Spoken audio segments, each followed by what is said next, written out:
Bem, estamos aqui para apresentar mais um vídeo sobre o Enem. E mediante a esses conteúdos, os mais solicitados, nós selecionamos 10. Né? Então, os 10 conteúdos mais pedidos no Enem. Então, nós temos um material para apresentar que vai trabalhar passo a passo cada processo de conteúdo para esses 10 conteúdos apresentados. Então é importante também, antes de começarmos a refletir sobre isso, é importante que você que está vendo esse vídeo agora se aprofunde mais mediante os tópicos que iremos apresentar. O primeiro tópico que iremos apresentar seria ética e política. Então nós iremos trabalhar esse conceito do que é ética, do que é política. Então no dia a dia, na sociedade, você não tem como se desviar desse contexto de ética e desse contexto de política. Né? Então nós temos a princípio o que é ética. Então ética são normas de organizações que vai estar mediante ao comportamento moral de cada ser, que vai estar relacionado à sociedade, à sua forma de se organizar, à sua forma de respeitar o outro. Tudo isso está contido dentro da ética.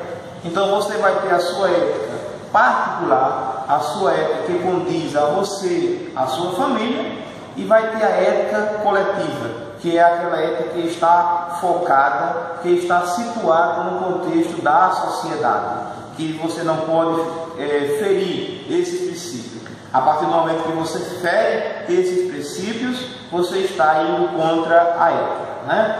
Então, temos a ética moral, ética ambiental, ética política, ética social, ética profissional, entre outras.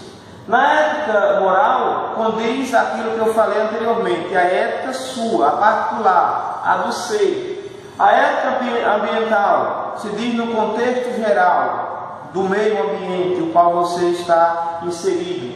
A ética política vem através da ética de organização, o respeito às hierarquias no ambiente no qual você está inserido. A ética social, você não pode ferir essa ética social, tem que seguir alguns princípios. Então, em algumas instituições, repartições públicas, por exemplo, você não pode entrar de shopping. Então, esse seria uma ética social. Então, são algumas regras que pode ser também entendida como ética social. Na ética profissional, essa ética profissional seria aqueles princípios os quais você está inserido para bem entender esse princípio, tanto das pessoas que estão inseridas naquela profissão, como você. Então você tem esse dever de respeitar e também tem o direito de ser respeitado. Já sobre política, nós temos, seria mais uma arte, a filosofia vai tratar a política como uma arte, e nessa arte, a arte de administrar. Então a arte de administrar, de organizar, de respeitar através das hierarquias, através da política. Então, eu gosto muito de falar sobre o contexto político. Quando eu pergunto aos meus alunos o que é política, eles confundem muito a política partidária com a política de forma geral, o que quer dizer a filosofia com relação à política. Então, a política partidária, o qual está mais inserido na sociedade, o qual está mais apresentado na sociedade, é só um dos exemplos. Então você não vai se resumir em política somente na política partidária, visto que temos aqui uma política educacional, uma política de segurança, uma política salarial, uma política habitacional, política ambiental e política, sim, aí política partidárias, que está inserido os partidos políticos. Na política educacional vai estar envolvido a merendeira, o diretor, o professor, os alunos, já que estamos falando no termo de educação. E cada um está seguindo essa política para o bom andamento desse contexto geral.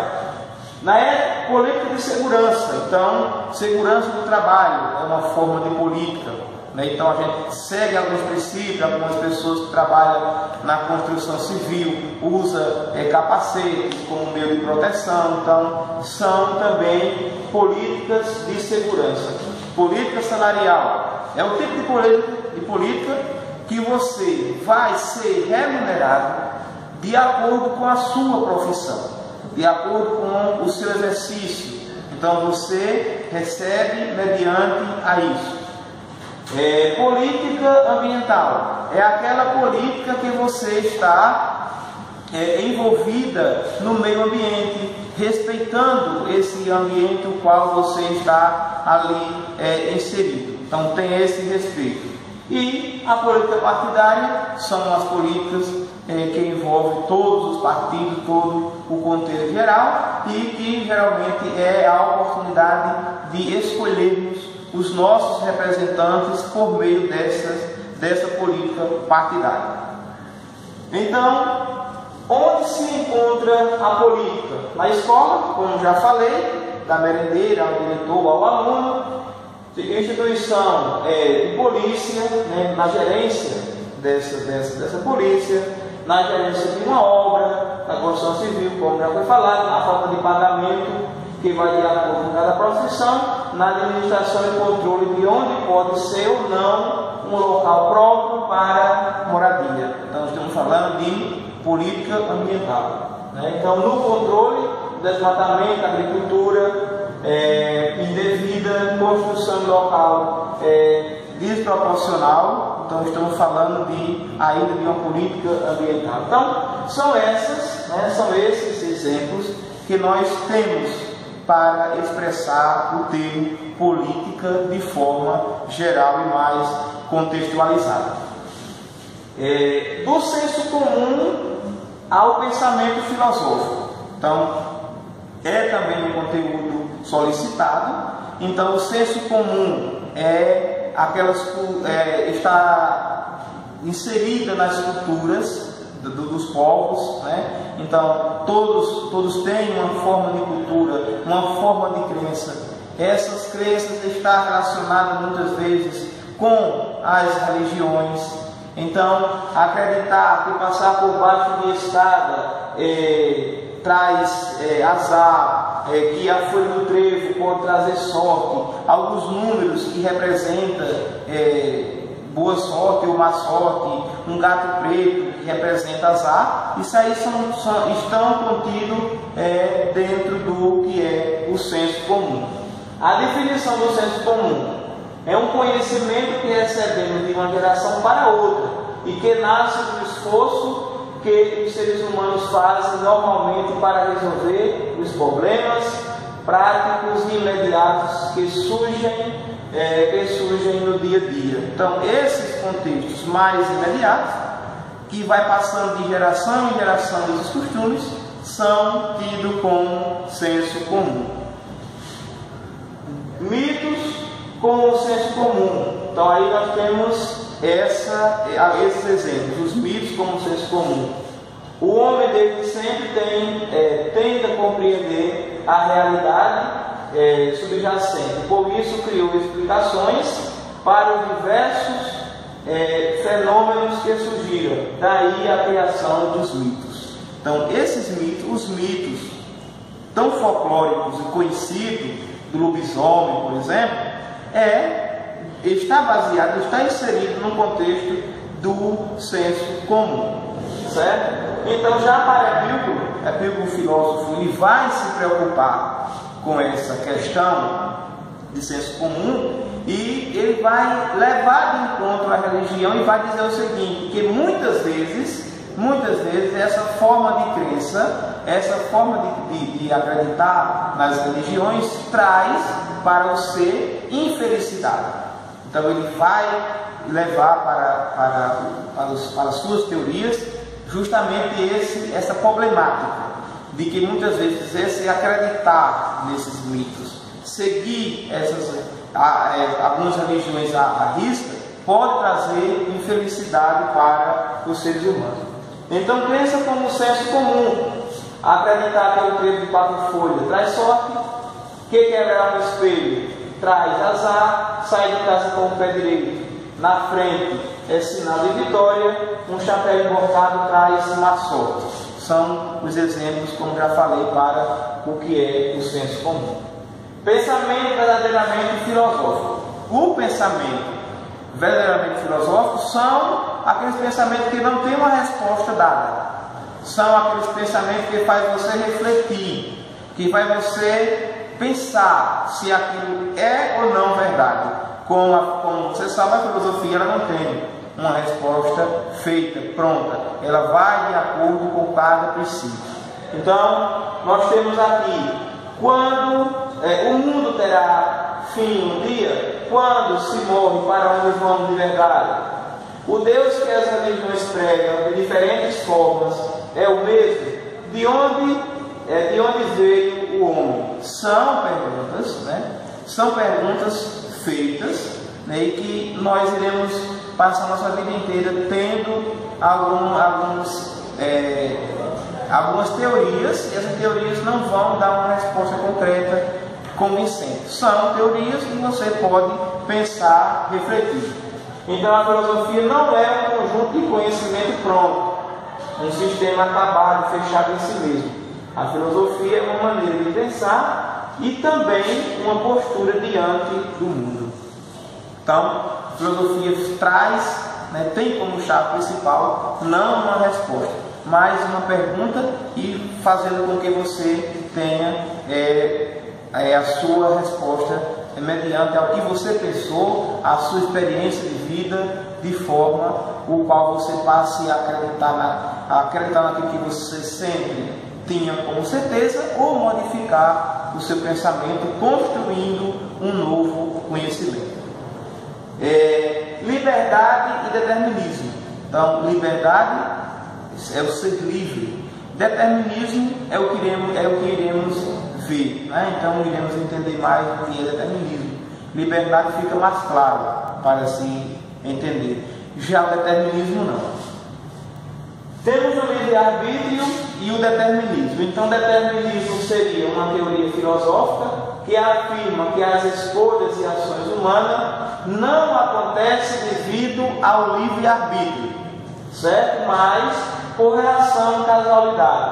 A crença determina que qualquer acontecimento ocorre de forma conexa à outra, uma maneira já fixada, seja por um plano sobrenatural ou pelas leis da natureza. Então, causa e efeito é o que vai trabalhar a filosofia sobre determinismo, causa e efeito. Então, essa causalidade traz determinadas consequências para o ser. Então, tudo que você faz usando o seu livre-arbítrio faz uma modificação, faz uma causalidade, certo? Então, as fontes de liberdade. Então, essas fontes de liberdade, os momentos de alegria que pode ser na família, no trabalho, com relação ao dinheiro, com relação a dinheiro, a algum relacionamento, está inserido no que é liberdade. Vai depender da maneira como você entenda o que é liberdade. Então, muitas vezes o que a filosofia trabalha com liberdade, você pode interpretar de forma diferente e fazer o meio termo para identificar o que é o determinismo e o que é de fato liberdade para a filosofia. Então, onde podemos ver, ou ter essa liberdade? Então, Hobbes ele vai trabalhar o contexto de liberdade, entendendo que o indivíduo que está envolvido em paixões, ele é preso, ele é escravo a essas paixões.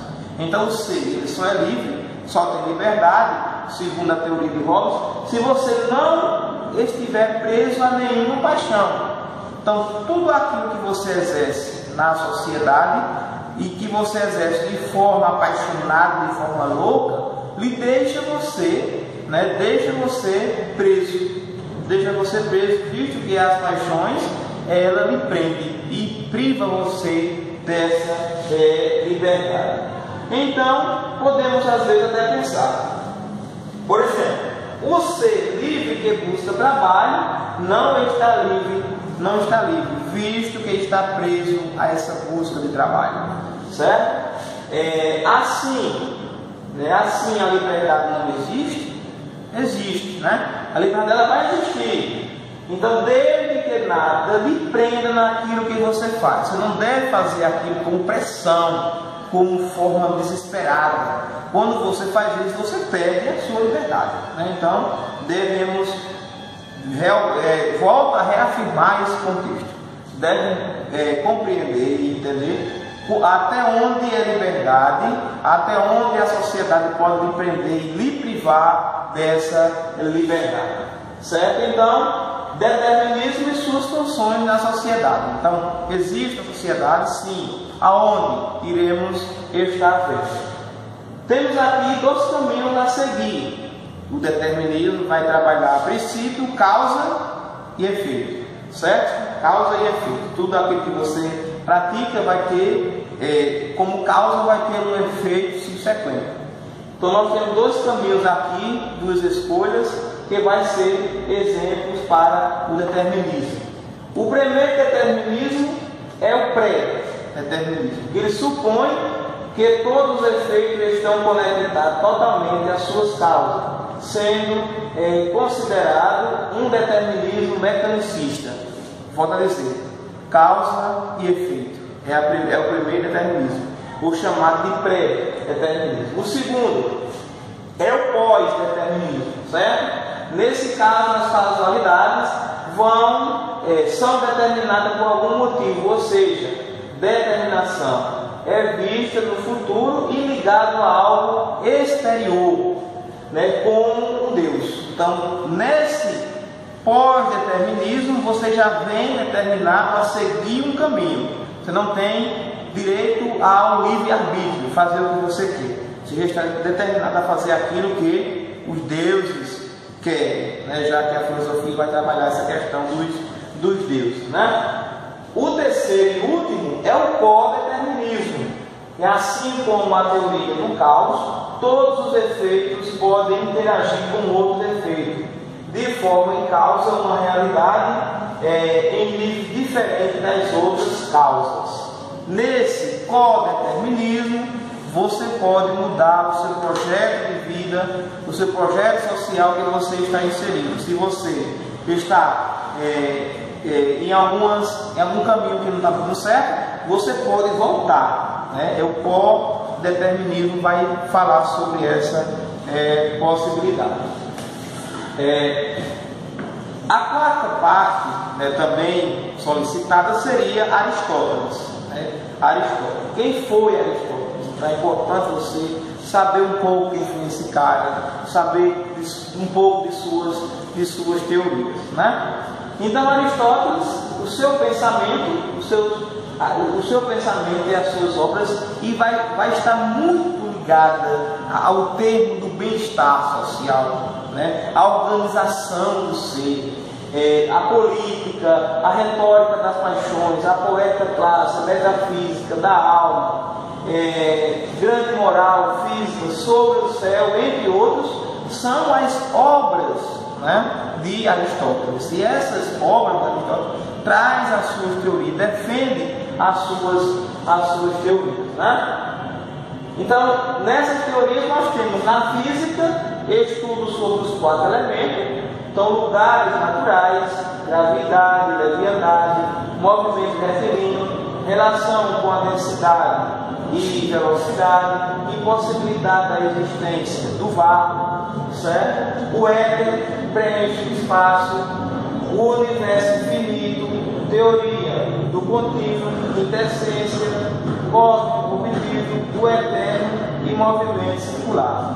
são essas principais teorias de Aristóteles, né? Então a gente vai percebendo essas principais teorias de Aristóteles.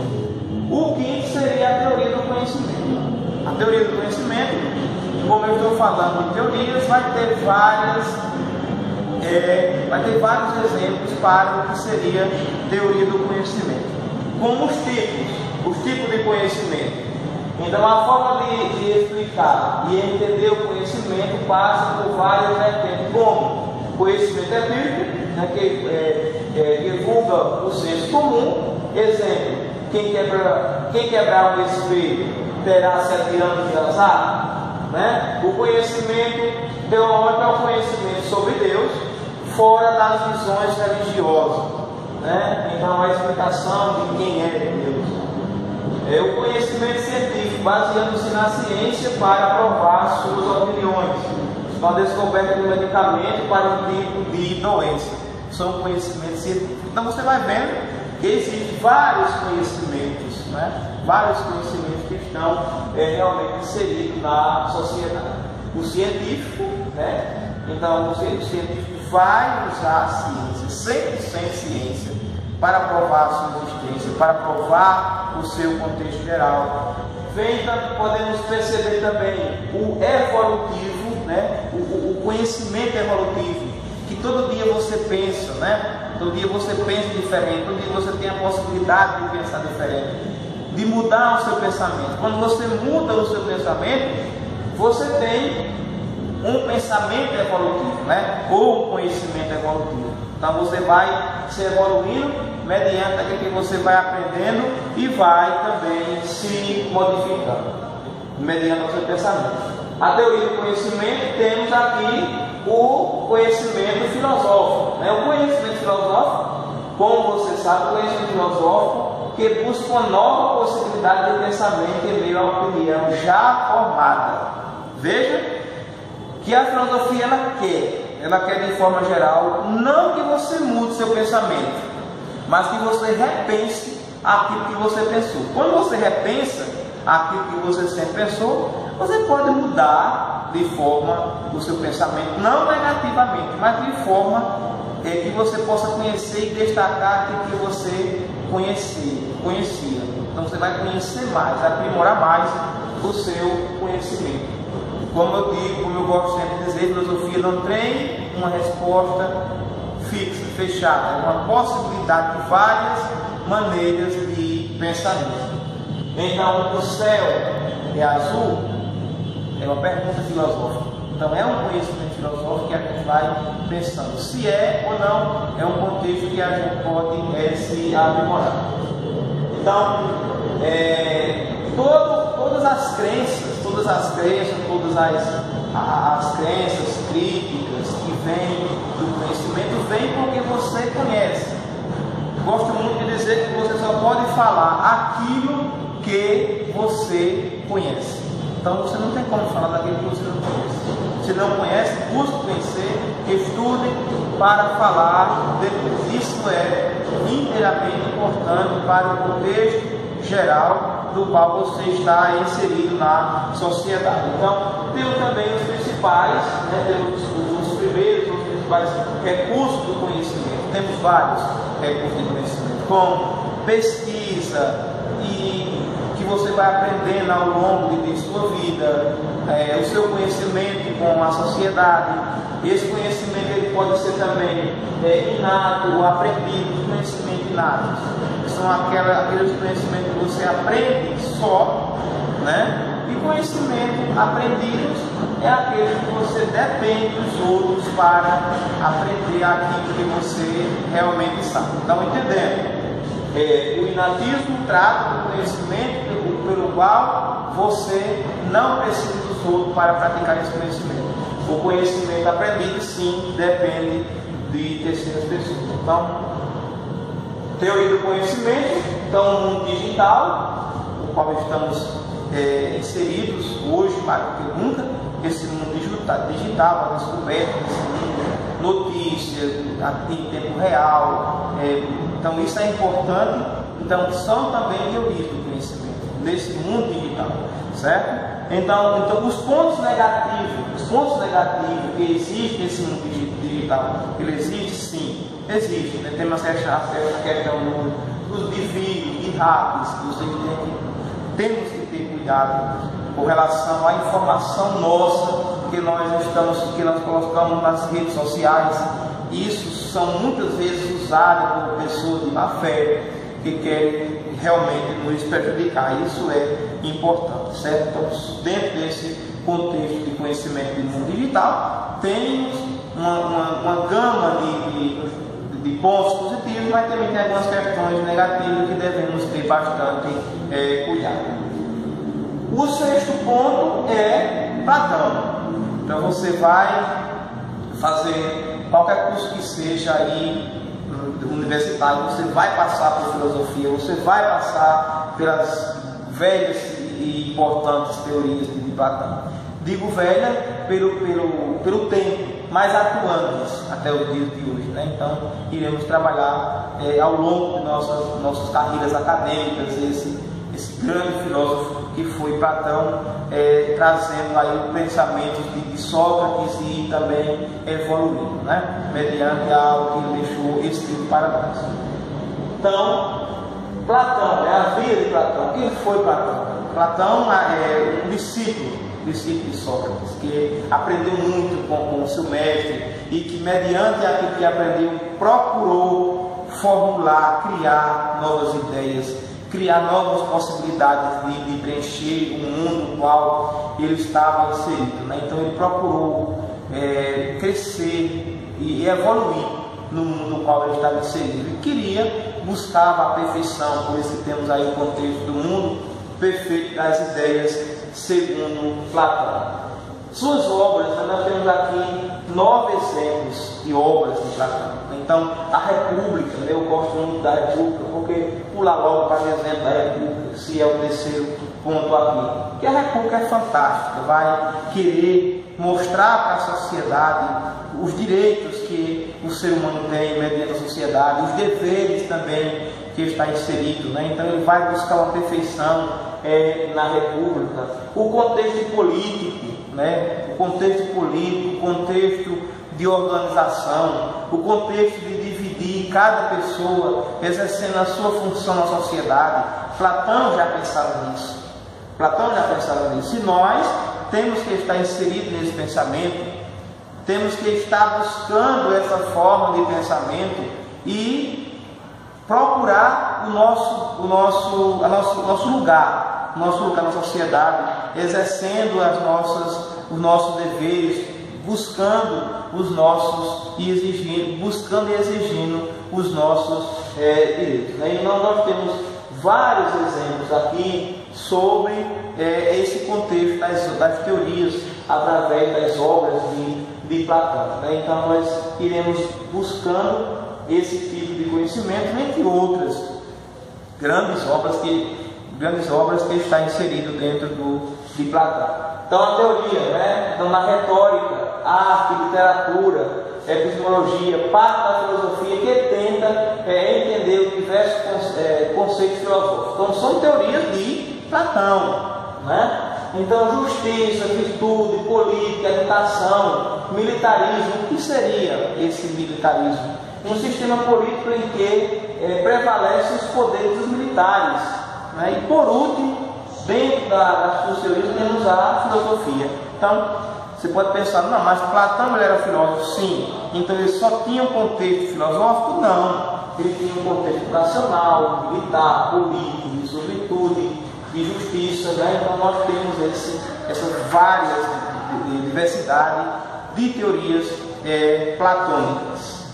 O mundo perfeito das ideias, então a busca do belo, do bom, do perfeito, sem falha. Então Platão vai querer buscar isso. Esse mundo perfeito das ideias não é uma fantasia. Eu vejo alunos, muitas vezes, que quando se trata de Platão e que ele busca esse mundo perfeito das ideias, pensa que ele está louco, né? que esse mundo perfeito não existe.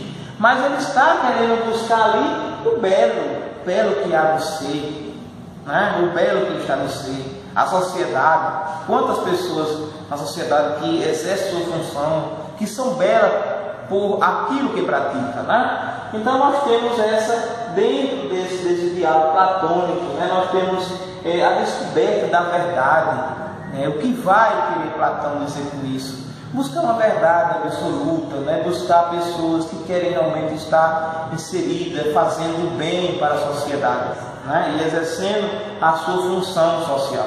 É isso que vai dizer Platão mediante essa teoria. Então, eu resumi, né? O contexto de Platão justamente nesse mundo perfeito da ideia, mas nessa busca do belo, do bom, do que há de dentro de cada um de nós, né? Então a gente vai compreendendo essas teorias. É bom dar uma olhadinha mais sobre esse grande filósofo que tanto nos deixou de importante através das suas teorias e dos seus conhecimentos, certo? Então, o mito da caverna, tão famoso mito da caverna. O que quer dizer o mito da caverna, né? Está lá na República de Platão, em sua obra A República, tem lá falando sobre esse grande paralelo que tem de pensamento, né, do mundo irreal com o mundo real, sobre o mundo realmente vivenciado pelas pessoas que viviam na caverna. Então, o sair da caverna, né? Platão, ele não vai colocar essa alegoria da caverna, né? Alegoria, além de mito, né? Além do mito da caverna, a alegoria da caverna, ele não vai querer contar isso como uma fantasia, mas ele vai querer contar isso para nós como aquele que saiu. Essa busca que Platão quer é um convite a sairmos, né? A sairmos da caverna. E esse sair da caverna é buscar mais conhecimento, é buscar mais aprofundamento temático e acreditar mais e mais naquilo que a sociedade tem para nos oferecer, que não é só coisas negativas, mas sim positivas, né? Então a questão do itinerário da sombra à luz, também inserido dentro da República, ele vai destacar a questão do artesão, do soldado, do guardião. Então cada um, ele vai usar esses três exemplos. Tem também a questão do gladiador, etc. Mas esses três exemplos que está citado aqui são pessoas na sociedade, né, que têm a sua função, que exercem a sua função com amor, com orgulho, né? Então ele vai ter essa descrição, né? Então ele vai buscar essa forma de conhecimento, essa forma de itinerário de uma forma geral. Então a democracia contemporânea seria o nosso sétimo tópico, né? Sétimo tópico. Democracia contemporânea. Então nós temos aqui Lincoln. Ele vai dizer: democracia é o governo do povo, pelo povo e para o povo. Agora aí a gente iremos contextualizar, tentar entender. De forma geral, será que Lincoln estava certo naquilo que pensava e dizia? O que seria democracia? Democracia, de forma geral, é buscar o direito igualitário. Então, democracia não é um direito que eu busco para mim, mas a democracia é o direito que eu busco para mim e para você, de forma geral, né? Então, democracia seria uma forma igualitária, direitos iguais, né?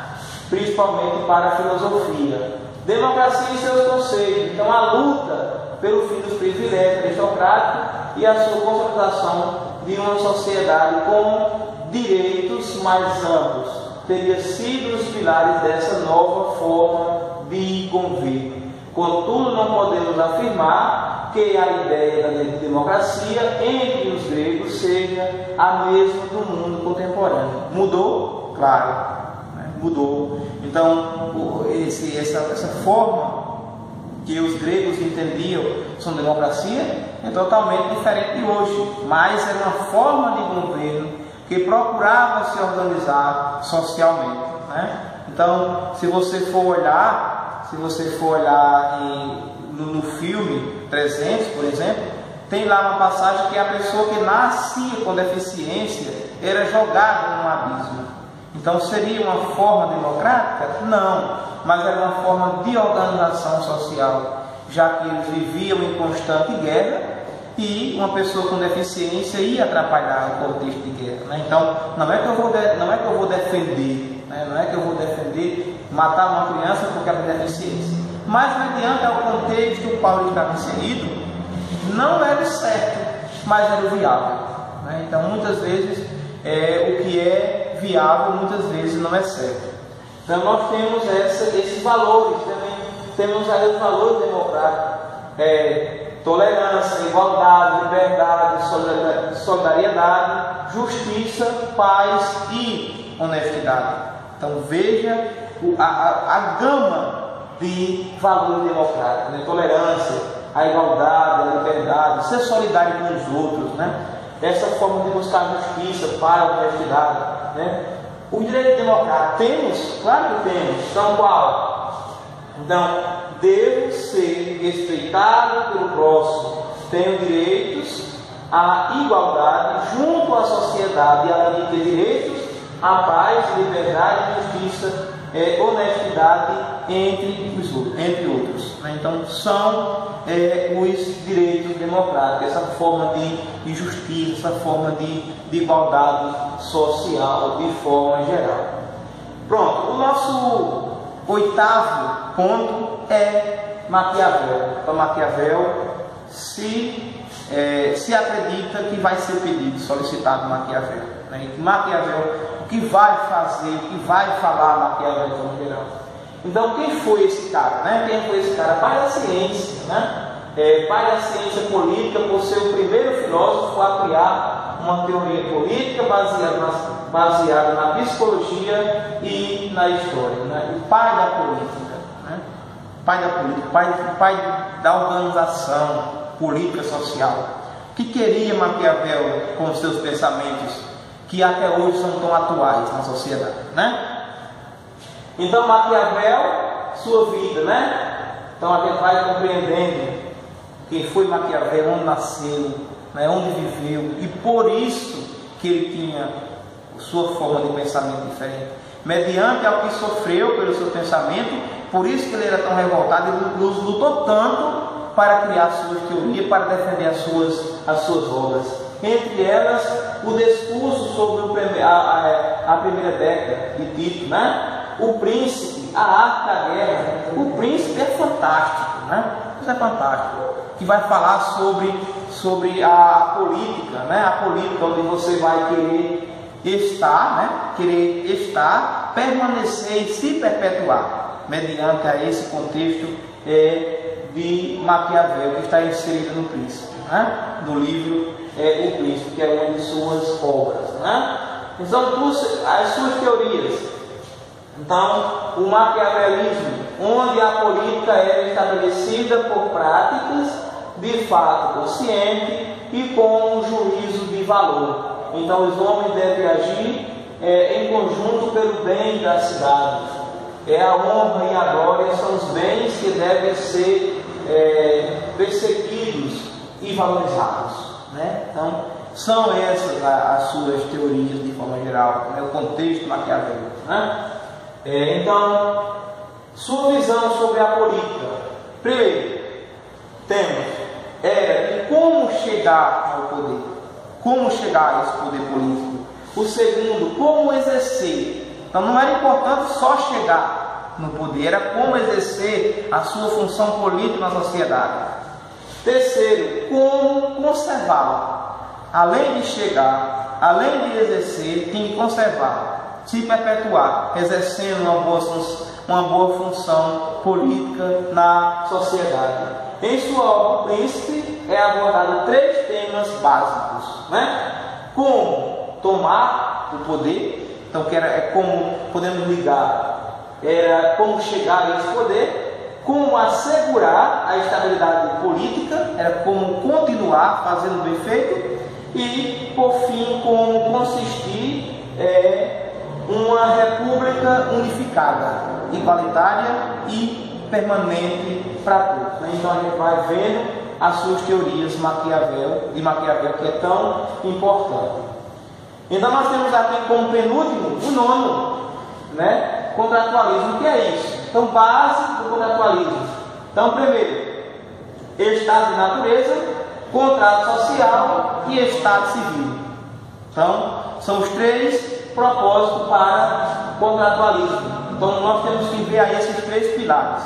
Primeiro, estado de natureza, estado social e estado civil.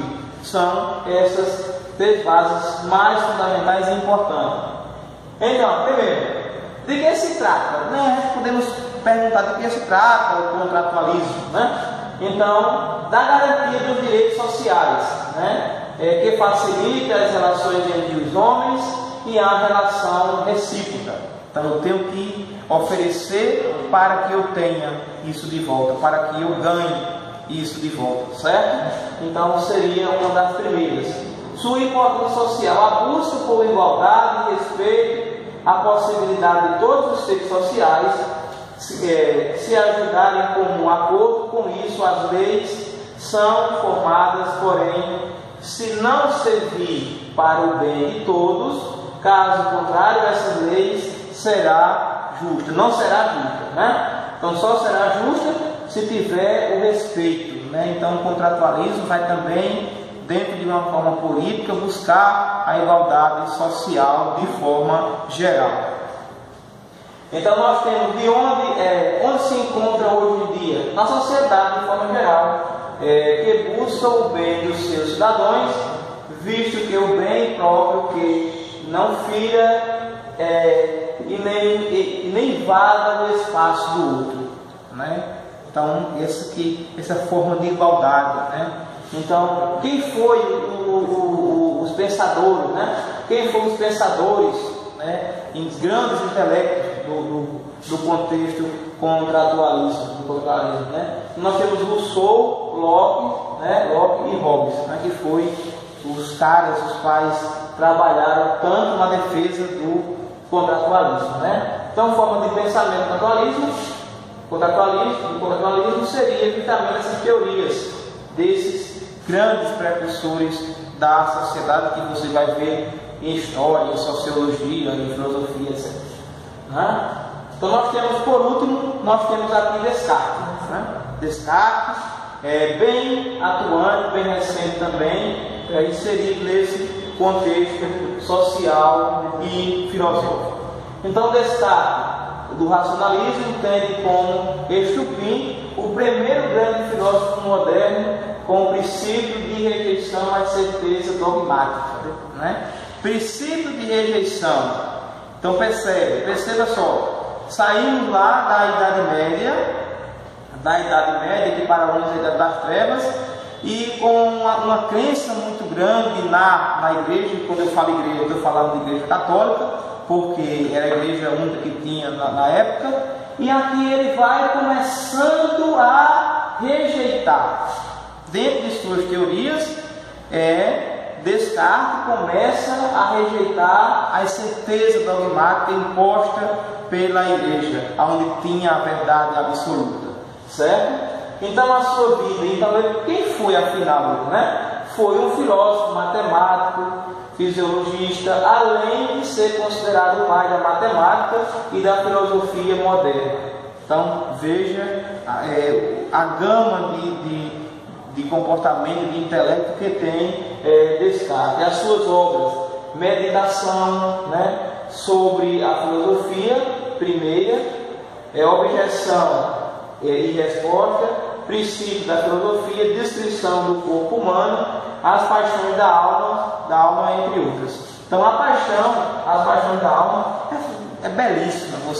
Vocês lerem um pouco sobre isso aí, ou fazer um estudo aprofundado sobre esse cara, sobre suas teorias, o que era que ele queria realmente dizer, o princípio, princípio da filosofia, a forma de pensar filosoficamente, saindo dessas crenças impostas pela sociedade que não tinha muitas vezes o direito de pensar, Suas teorias, então havia várias teorias, a dúvida metódica, os métodos, que vai ser estabelecido através de Descartes, Então, ele vai fazer essa distinção em suas obras e em suas teorias. Você vai percebendo essa grande distinção que faz Descartes, do contexto de Deus e do contexto do mundo, né? Visto que Deus é uma forma metafísica, você não vai conseguir ver nem tocar, e mundo é aquele material que você pode ver, pode observar, pode tocar, etc. Né? Então, gente, aqui temos as referências bibliográficas. Quero agradecer mais uma vez a vocês que viram esse filme relacionado às questões do Enem, né? Tenha um bom estudo, tenha uma boa prova aí para você, né? E para você que não vai fazer o Enem, mas que viu esse vídeo, que você aproveite, que estude os temas que foram aí abordados. Qualquer coisa você pode ir lá, entrar no meu e-mail que está aí, e você pode enviar para mim algumas perguntas. Dentro do possível eu posso estar respondendo. Muito obrigado.